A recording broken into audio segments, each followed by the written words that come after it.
si Jesus Christ ang ultimate dwelling place ng ating Diyos. Amen. Yes. At kung gusto nating makadaupang palad ang ating Panginoon, ang perfect na meeting place, syempre si Jesus Christ.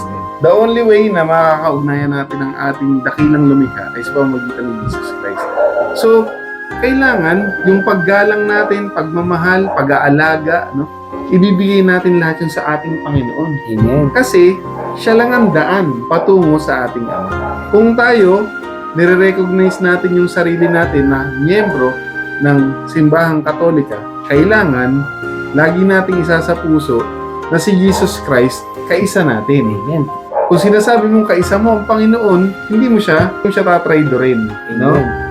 Magiging tapat ka sa Kanya. Peace be with you. I'm Brother Jet. I'm Mark. I'm Fernan. Please Like share And subscribe. Usapang Tinapay.